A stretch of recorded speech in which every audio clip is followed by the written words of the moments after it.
Good morning class. Today we will start example number 2 of exercise 7.7.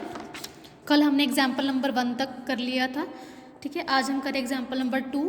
इसमें क्या है, इसकी स्टेटमेंट देखो। Prove that angle between the lines given by this and this. हमारे पास एक plane की इक्वेशन है, ठीक है, और दूसरा हमारे पास एक कोन की इक्वेशन है, क्योंकि हमारे पास होमोजीनियस इक्वेशन गिवन है ना, सेकंड डिग्री की, तो ये कोन की इक्वेशन है। इन दोनों लाइंस के बीच में आपने जो एंगल प्रूव करना है वो दो केस है आपके पास।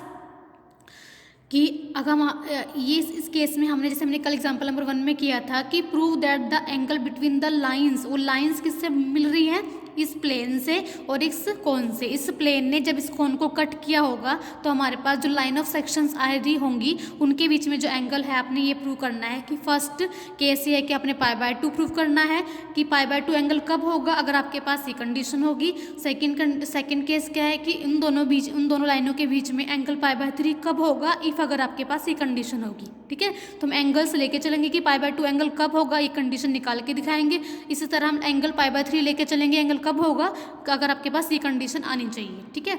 तो देखो इसका सॉल्यूशन।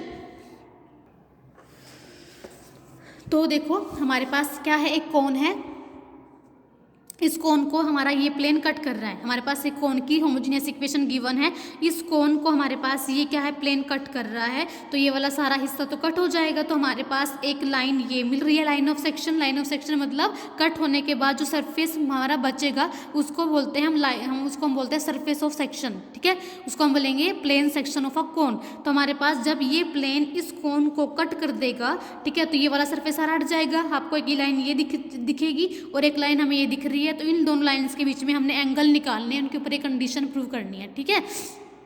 तो हमारे पास लाइन ऑफ सेक्शन आपको दिख रही है, ये भी लाइन ऑफ सेक्शन है, ये भी लाइन ऑफ सेक्शन है, ठीक है। तो सबसे पहले मैंने क्या काम किया, अपनी प्लेन इक्वेशन लिखी। ये प्लेन इस कोन को कट कर रहा है, ठीक है। अब देखो plane 1 is passing through the vertex 0 0 0 of the cone 2। हमारे पास प्लेन की जो इक्वेशन है वो किस टाइप की गिवन है, देखो यहाँ पे हमारे पास जो एल है वो 1 है, x माइनस में 0 लिख सकती हूँ, प्लस जो मेरा m है, जो डायरेक्शन कोसाइंस है प्लेन के, वो मेरा 1 है, y माइनस 0 लिख सकती हूँ। इसी तरह जो मेरा n है वो 1 है, इसको मैं z माइनस 0 इक्वल टू 0 ऐसे लिख सकती हूँ। मतलब प्लेन की इक्वेशन को मैं अपने ऐसे लिख सकती हूँ।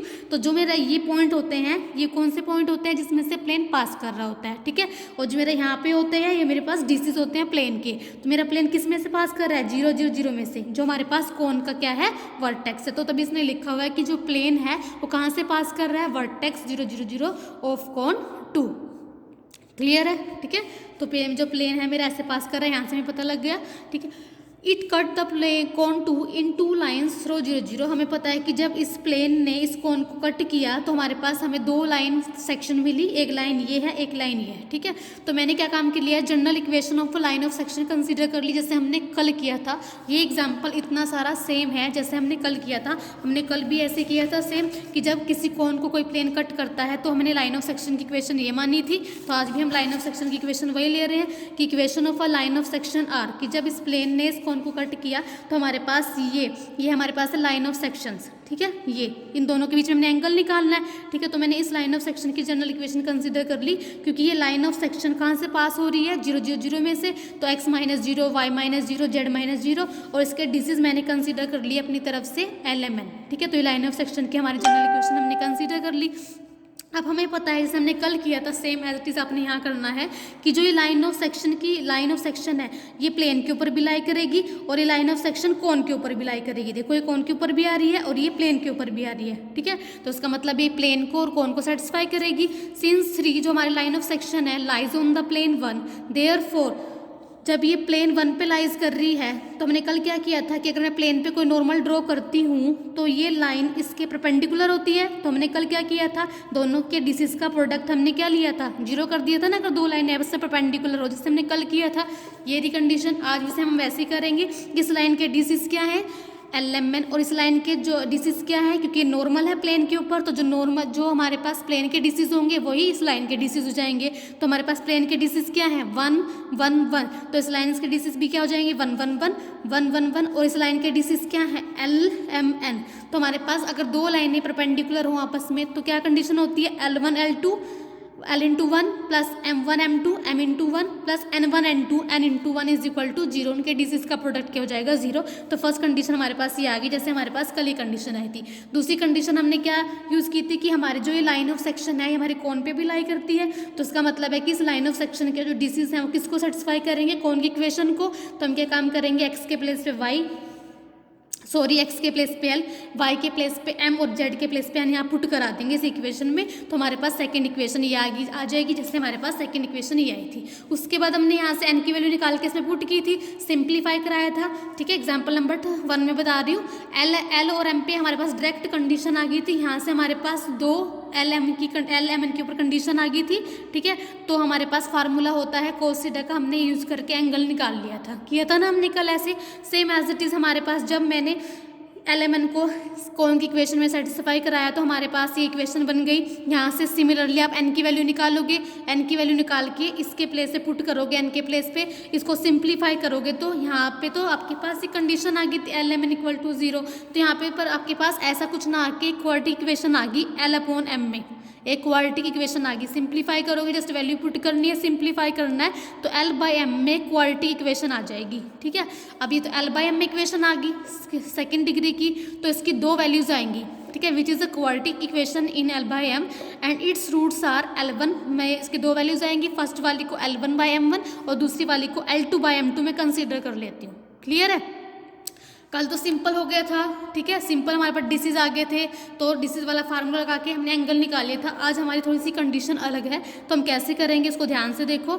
अब हमारे पास हम क्वालिटी इक्वेशन की जो हमारे पास फार्मूलेज होते हैं, जो हमारे पास जनरल इक्वेशन होते हैं क्वालिटी इक्वेशन, उसके लिए हमारे पास फार्मूले होते हैं कि product of roots, sum of root, तो हम वो यहाँ पे लगाएंगे। हमें पता है कि अगर हमारे पास जनरल इक्वेशन बन जाती है ax² plus bx plus c equal to 0, तो उसके अगर दो रूट हैं, मान लीजिए पहला रूट x1 है, दूसरा रूट x2 है, तो हमारे पास क्या फार्मूला होता है, सम ऑफ रूट का फार्मूला होता है माइनस b बाई ए और प्रोडक्ट ऑफ रूट का फार्मूला होता है c बाई ए।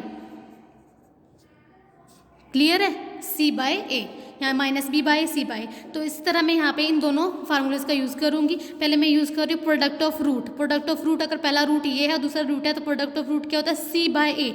इस इक्वेशन में मेरा सी क्या है, जो ए है, सी बाई ए क्या है, मेरा बी है, क्योंकि एल बाई एम में है ना इक्वेशन, ये मेरा ए है, ये मेरा बी है, ये मेरा सी है, तो सी क्या है, ए बाई बी, तो ए बाई बी आ गया। ठीक है, तो यहाँ से मैंने क्या काम किया, ऊपर मल्टीप्लाई करा दिया L1 L2 upon M1 M2 equal to A by B आएगा। तो L1 L2 अपॉन में ए क्रॉस मल्टीप्लाई करा ली, अपॉन में ए और M1 M2 उधर चला गया तो M1 M2 अपॉन बी। ठीक है, तो हमारे पास ये दो कंडीशन आ गई। बाय सिमेट्री, सिमेट्री का मतलब क्या होता है कि अगर आपके पास दो कंडीशन एक जैसी बन रही है तो थर्ड आप उनको देख के बना सकते हो। एल पे कंडीशन बन गई, एम पे कंडीशन बन गई, तो इस तरह ये L1 L2 है, M1 M2 है, तो तीसरा बचा N1 N2, तो उसको भी हम ऐसे बना सकते हैं। N1 N2, L के नीचे A है, M वालों के नीचे B है, ऐसे N वालों के नीचे क्या आ जाएगा, C। क्लियर है, L की कोरस्पॉन्डिंग A है, M की कोरस्पॉन्डिंग B है, तो N की कोरस्पॉन्डिंग C आ जाएगा। इसको मैंने K कंसीडर कर लिया।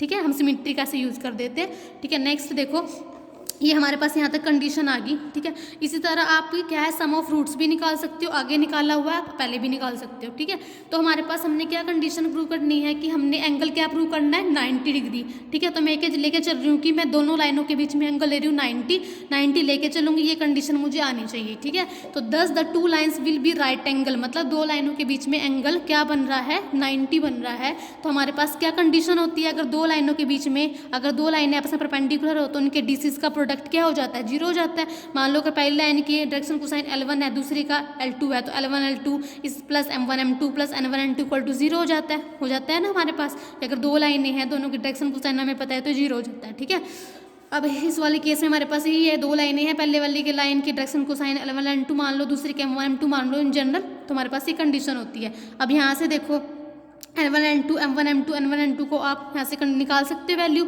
ऊपर वालों को आपस में ऐड कर दो, नीचे वालों को भी आपस में ऐड कर दो, तो हमारे पास क्या आ जाएगा, L1 L2 ऊपर वालों को ऐड किया हमने, हमारे पास आएगा M1 M2 plus N1 N2, तो जो ऑपरेशन ऊपर लगा वो नीचे लगेगा, A plus B plus C, A plus B plus C is equal to K. तो हमारे पास इस सारे की वैल्यू क्या आ जाएगी स्टूडेंट्स, ये उधर चला जाएगा A plus B plus C into K, मतलब इस सारे की वैल्यू मेरे पास क्या आ गई, ए प्लस बी प्लस सी इक्वल टू इंटू के। तो हमारे पास इस सारे की वैल्यू क्या आ गई, ए plus B plus C into में के तो उधर जाके 0 हो जाएगा। तो हमारे पास ये कंडीशन आ गई जब दो लाइनों के बीच में एंगल क्या था, π/2 था। तो हमने ये प्रूव करना था, हमारा प्रूव हो चुका है। नेक्स्ट हमने क्या प्रूव करना है कि जो हमारा एंगल है वो π/3 होगा।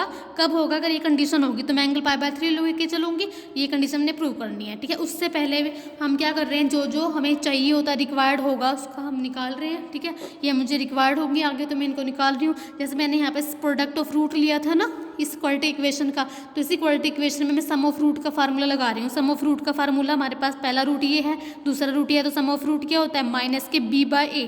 इस इक्वेशन में b ये है, a ये है, तो ये अपॉन ये आ जाएगा। क्लियर है। उसके बाद यहाँ पे एलसीएम ले लिया।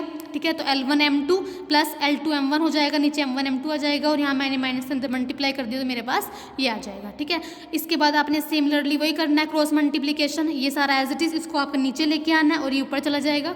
तो हमारे पास ये कंडीशन आ जाएगी। ये मैं क्यों निकाल रही हूँ, उनका आगे आपने यूज़ करना है, बस ये इतना ध्यान रख लीजिए। सम ऑफ रूट का जैसे प्रोडक्ट ऑफ रूट वाली प्रॉपर्टी का यूज़ किया था, ऐसे सम ऑफ रूट वाली प्रॉपर्टी का आपने यूज़ करना है, तो आपके पास ये आ जाएगी वैल्यू। तो उसके बाद जैसे वहाँ पे हमने बाय सिमेट्री से किया था ना, प्रोडक्ट ऑफ रूट वाले में n1 n2 को ऐड किया, तो यहाँ पे भी सेम सिमेट्री से करूँगी। अगर m1 m2 है उसके नीचे b आ रहा है, ठीक है, आप ऐसे लिख लीजिए L M N, L की कॉरस्पॉन्डिंग A, M की कॉरस्पॉन्डिंग B, N की कॉरस्पॉन्डिंग C। अगर M1 M2 के नीचे B आ रहा है तो N1 N2 के नीचे C आएगा, क्योंकि इसके कॉरस्पॉन्डिंग C है। L1 L2 के नीचे A आएगा, तो बाय सिमेट्री ये लग गया। ठीक है, तो मतलब इसकी कॉरस्पॉन्डिंग सिमेट्री लगी तो ये आ गया। अब ऐसे ही इसकी कॉरस्पॉन्डिंग सिमेट्री लगाऊंगी, इन सब का मैं आगे यूज़ करूँगी फार्मूले में, तो मैं इनको बना रही हूँ। जैसे इसकी कॉरस्पॉन्डिंग ये आया और ये आया, ऐसे इसकी कॉरस्पॉन्डिंग अगर हम बनाए, देखो एक रिलेशन बन रहा है L और M में, L और M में रिलेशन बन रहा है। L1 आ रहा है तो M2 है, तो एक बारी M1 है तो L2 है। तो इसी तरह अगर रिलेशन M और N में बनेगा तो कैसे बनेगा, M और N में, इसको देखते हुए एक बारी M1 आएगा तो N2 आएगा, M1 आएगा तो N2 आएगा, प्लस N2 आएगा तो M1 आएगा। क्लियर है, ठीक है, क्लियर है ना, M1 आएगा तो N2 आएगा, N1 आएगा तो M2 आएगा। क्लियर है, इसको देखते हुए। और नीचे कैसे आ रहा है, अगर यहाँ L M है तो नीचे कैसे आ रहा है, L के कॉरस्पॉन्डिंग तो A है वो भी माइनस हो रहा है, M के कॉरस्पॉन्डिंग B है वो भी माइनस हो रहा है, जो तीसरे वाला है वो पॉजिटिव आ रहा है। इसी तरह अगर आपने ये बनाया तो M के कॉरस्पॉन्डिंग क्या होता है, B, वो माइनस हो रहा है, N की कॉरस्पॉन्डिंग C होता है वो माइनस हो रहा है, L की कॉरस्पॉन्डिंग A होता है वो आगे आ रहा है। इसी तरह सेम आपने N और L में बनाना है। ठीक है, एक बारी N1 L2, एक बारी L1 N2 आ जाएगा, तो L की कॉरस्पॉन्डिंग N की कॉरस्पॉन्डिंग C है वो माइनस होगा, L की कॉरस्पॉन्डिंग A होता है वो माइनस होगा, यहाँ B आ जाएगा। तो इसको देखते हुए ये सिमेट्री बनाई और इसको देखते हुए सिमेट्री बने, इक्वल टू K ले लिया। ठीक है, उसके बाद let theta be the angles, ये अभी स्किप करो, ये बाद में कराऊंगी।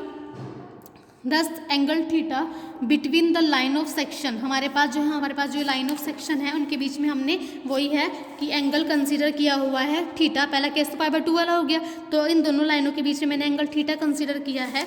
तो हमारे पास कल तो हमारे पास ये फार्मूला क्यों लगा था, क्योंकि डायरेक्ट हमें डिसिस पता थे।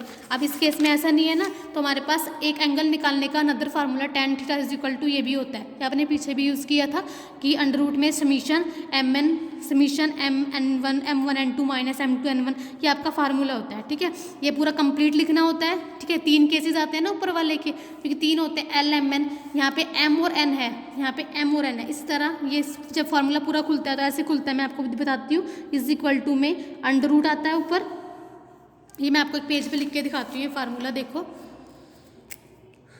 जब इसको हम यहाँ पे समीशन है ना, ये क्योंकि तीनों के लिए काम करता है। ये देखिए हमारे पास क्या क्या होते हैं, L M N।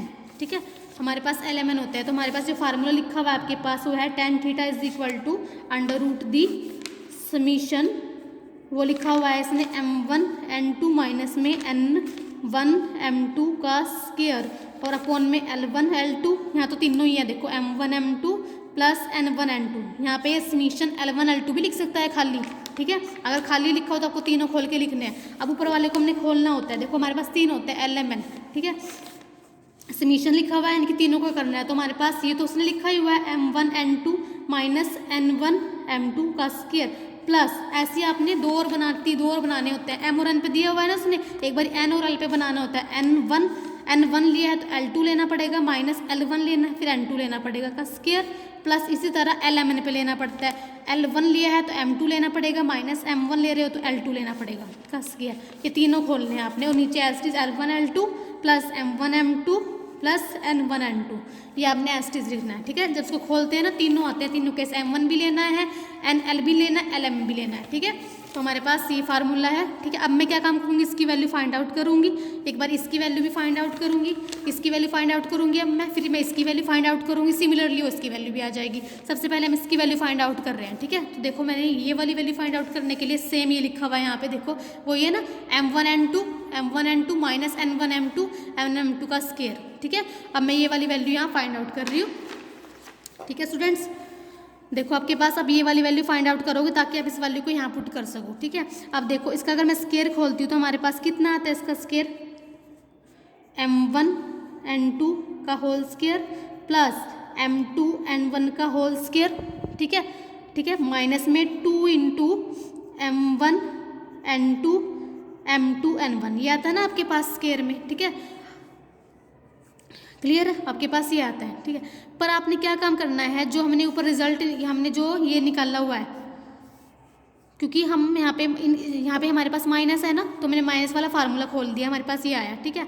पर जो हमारे पास ऊपर वैल्यू आई हुई है स्टूडेंट्स, जो मैंने आपको अभी सिमेट्री से निकाल के दिखाई थी, वो प्लस में है, देखो प्लस में, यहाँ भी प्लस में, यहाँ भी प्लस में, यहाँ पे M1 N2, ये रही M1 N2 वाली वैल्यू, यहाँ माइनस है तो यहाँ प्लस है M2 N1, मतलब इसकी वैल्यू मेरी यहाँ से आराम से निकल सकती है। बस यहाँ पे साइन क्या है, पॉजिटिव है, यहाँ पे साइन क्या नेगेटिव है, मतलब इसकी वैल्यू जो मुझे यहाँ पुट करनी है ना, इसकी वैल्यू आराम से यहाँ से निकल जाएगी।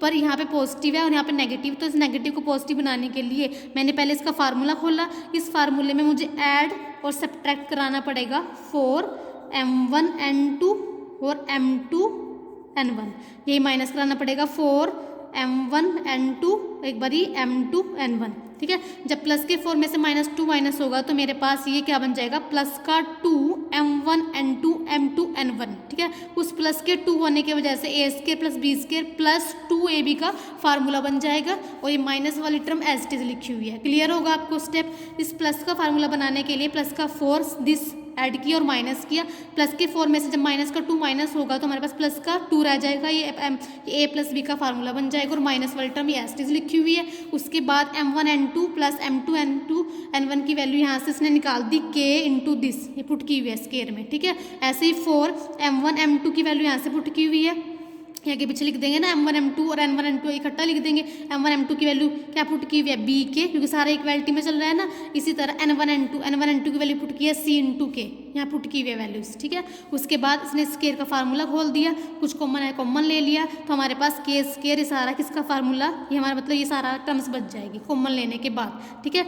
तो सिमिलरली ये इसकी वैल्यू निकालेगा, जो हमने ये वाली दूसरी टर्म थी इसकी वैल्यू निकालेगा, वो भी सेम मेरे पास सिमिलरली यही आएगी, केस के सारा सेम आ रहा है, और थर्ड वाले की वैल्यू भी सेम आएगी। तो समीशन के अंदर 3 बार ही है ना, एक बार MN में है ये, मतलब इन तीनों की वैल्यूज़ क्या सेम आ रही है, तो 3 टाइम्स ये रिजल्ट हो जाएगा, ठीक है। 3 टाइम केस के दिस, क्लियर। और नीचे L1 L2 इसकी वैल्यू देखो मैंने पहले भी निकाली हुई है, देखो स्टूडेंट्स नीचे L1 L2 plus M1 M2 N1 N2 की वैल्यू कितनी हो जाएगी, k into a plus b plus C, तो नीचे मेरा क्या आ जाएगा, k into a plus b plus C. उसके बाद थीटा क्या लेके चलना है हमने, π/3, क्योंकि हमने ये प्रूव करना है। अभी तक तो हम कंडीशंस, अभी तक तो हम फार्मूला ही बना रहे थे अपना, हम ना थीटा को क्या लेके चलेंगे, π/3, और ये निकाल के दिखाएंगे। तो हम यहाँ पे ना एंगल को क्या पुट कर देंगे, π/3, जैसे हमने पहले केस में π/2 लिया ना एंगल, तो π/3 यहाँ पुट कर देंगे। tan π/3 की वैल्यू √3, यहाँ √3 पुट कर देंगे। स्केयरिंग ऑन बोथ साइड, 3 से 3 कैंसिल आउट हो जाएगा, क्रॉस मल्टीप्लाई कराएंगे तो हमारे पास स्केयरिंग हुआ था इधर चला जाएगा, रूट हट जाएगा, सिंप्लीफिकेशन करेंगे, जो टर्म कैंसिल होती कैंसिल करेंगे तो हमारे पास ये इक्वेशन आ जाएगी। उसके बाद हमारे पास क्या होगा, ये कंडीशन रह जाएगी। हमने तो 1/a 1/b 1/c बनाना है, तो इस पूरी इक्वेशन को ABC से डिवाइड करा देंगे। यहाँ से क्या रह जाएगा, AB का 1/c रह जाएगा, यहाँ 1/a रह जाएगा, यहाँ 1/b रह जाएगा, उनको आगे पीछे लिख देंगे तो हमारे पास ये आंसर आ जाएगा। तो ये कंडीशन कब आई, जब हमने एंगल क्या है π/3 लिया, ठीक है। तो इसको ध्यान से पढ़ लेना, नहीं समझ में आएगा तो लाइव क्लास में, डाउट क्लास में पूछ लेना इसको, ठीक है।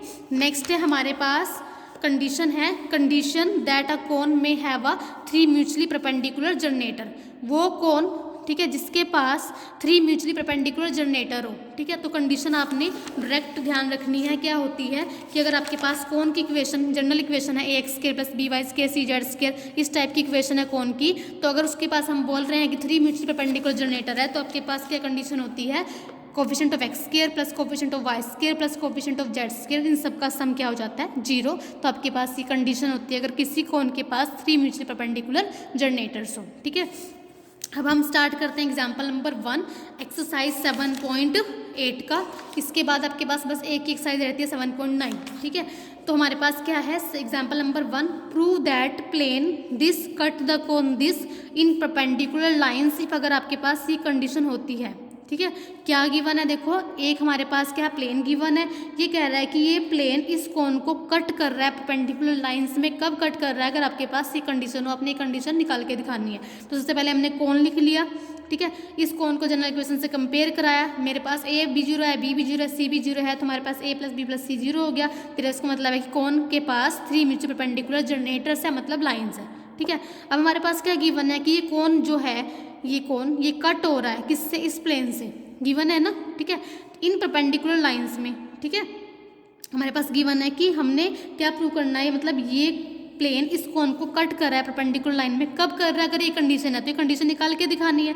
हमें पता है कि कोन 1 को ये प्लेन कट कर रहा है परपेंडिकुलर लाइंस में। ठीक है, मतलब ये है कि जैसे ये कोन है, इस कोन को ये प्लेन कट कर रहा है परपेंडिकुलर लाइंस में। कब, अगर हमारे पास इस वर्टेक्स में से पास होती हुई कोई नॉर्मल हम प्लेन के ऊपर लाई करेंगे, प्लेन के ऊपर डालेंगे, तो वो नॉर्मल हमारी कोन के ऊपर भी लाई करेगी। ठीक है, देखो ये कोन 1 है, ये कट हो रहा है इस प्लेन से, तो हमारे पास क्या कंडीशन होगी, इफ़ अगर नॉर्मल टू प्लेन 2, अगर मैं प्लेन 2 के ऊपर कोई नॉर्मल डालूंगी थ्रू द वर्टेक्स, वर्टेक्स से पास होती हुई, लाइज ऑन द कोन 1। ठीक है, वो कहाँ लाइज कर जाएगी, नॉर्मल कोन 1 के ऊपर लाई कर जाएगी। ठीक है, तभी तो एक लाइन ये है और एक लाइन ये प्लेन की लाइन होगी, ये एक्सिस की लाइन होगी, किसकी, कोन की। तो आपस में देखो परपेंडिकुलर लाइन सी तो है, मतलब ये प्लेन इस कोन को परपेंडिकुलर लाइंस में कट कर रहा है। ठीक है, परपेंडिकुलर लाइंस में कट करने का मतलब है कि अगर मैं कोई नॉर्मल डालूँ प्लेन के ऊपर, वो कहाँ पे लाई करेगी, कोन के ऊपर। ये नॉर्मल है, अगर मैं प्लेन के ऊपर डालूंगी तो ये कहाँ लाई करेगी, कंप्लीटली कोन के ऊपर। तो मैंने नॉर्मल की इक्वेशन निकाल दी, नॉर्मल की इक्वेशन निकाल दी, वो नॉर्मल जो कहाँ से पास कर रही है, कोन के वर्टेक्स में से। फार्मूला क्या होता है, x minus 0, y minus 0, z minus 0, नीचे ड्रेसिस आते हैं ना किसके, नॉर्मल के। अब नॉर्मल किसके ऊपर है, प्लेन के ऊपर है, तो नॉर्मल की जो प्लेन की नॉर्मल होती है उसके डिसीज वही हो जाते हैं जो प्लेन के डिसीज होते हैं। प्लेन के डिसीज क्या है, ए बी सी, तो नीचे LMN के प्लेस पे ABC आ जाएगा। ठीक है, अब ये नॉर्मल किसके ऊपर रिलाइज कर रही है, कंप्लीटली कोन के ऊपर, तो कोन की इक्वेशन को सेटिस्फाई करेगी। तो हमारे पास कोन की इक्वेशन ये है, यहाँ पे x के प्लेस पे A, y के प्लेस पे B और z के प्लेस पे C पुट करा देंगे, ये कंडीशन आ जाएगी। इस पूरी इक्वेशन को ABC से डिवाइड करा देंगे तो हमारे पास रिक्वायर्ड कंडीशन आ जाएगी, जब कोई प्लेन कोन को परपेंडिकुलर लाइंस में कट कर रहा था। ये हमारे पास परपेंडिकुलर लाइंस है। क्लियर है, चलो आज के लिए इतना ही इनफ है। नेक्स्ट स्टार्ट करते हैं हम नेक्स्ट लेक्चर में। Thank you class.